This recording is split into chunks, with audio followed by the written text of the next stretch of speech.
T20 Big Bash tips by Richard Mann, Adelaide Strikers v Melbourne Renegades. Richard Mann previews the upcoming matches in the Big Bash with reigning champions Adelaide Strikers back in action. 4 pints Adelaide Strikers to beat Melbourne Renegades at 13-18. 4 pints Hobart Hurricanes to beat Melbourne Stars 17-22. pints Callum Ferguson tops Sydney Thunder batsman at 5-1. Adelaide Strikers v Melbourne Renegades, December 23. Reigning champions Adelaide Strikers kicked off the season and #27's Big Bash with a comfortable 5-wicket away win against Brisbane Heat and back on home turf. They look a good bet at 13-18 to take down Melbourne Renegades on Sunday morning.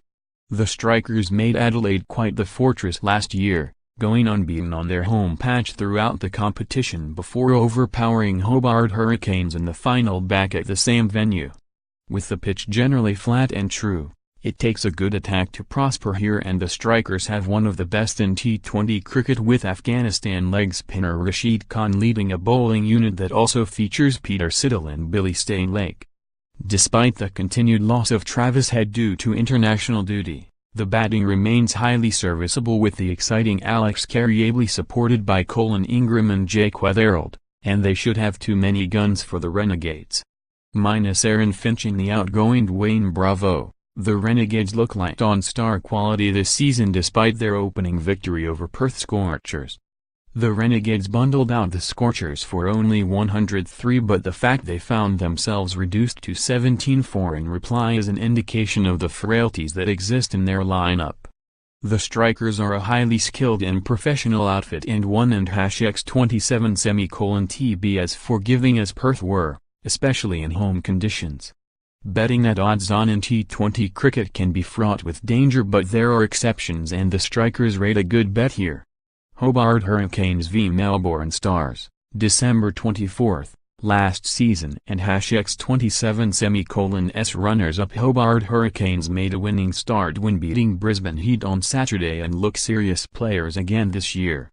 Exciting young batsmen D and #27 Short and Ben McDermott both showcased their obvious talent in that victory, and former, back in home comforts after a frustrating time away from Australia in the last 12 months, look set for a big few weeks.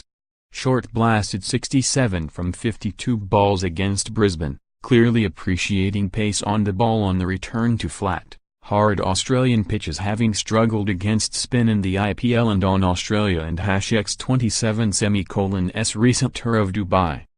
The Hurricanes are 17-20 to complete back-to-back wins on Monday, and with Jofra Archer and new recruit Johan Bote giving captain George a potent mix of firepower and control with the ball, they look well worth supporting. The Stars are very much a side in transition and looked well short of the required standard when comfortably beaten by Sydney Thunder in their rain-affected game on Friday. With Stars stalwarts Kevin Pietersen and Luke Wright now a distant memory, much of the responsibility will fall on the shoulders of captain Glenn Maxwell, and he needs a big season if his side are to compete against the big boys. Sydney Thunder v Sydney Sixers, December 24.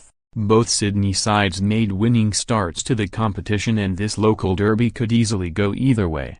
I and #27 am again keen to look at the top Sydney Thunder batsman market for a bet, with Callum Ferguson, a loser for the column on Friday, afforded another chance at 5-1.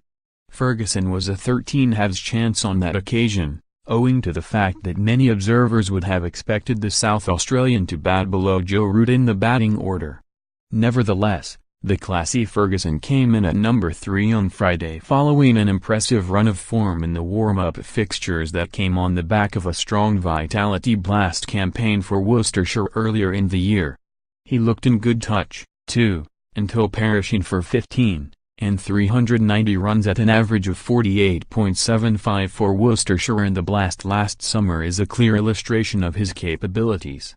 Although there is no 13-halves about Ferguson topping the Thunder run charts this time, 5-1 still looks fair, and I have to give him another chance. Posted at 17:55 GMT on December 22, 2018.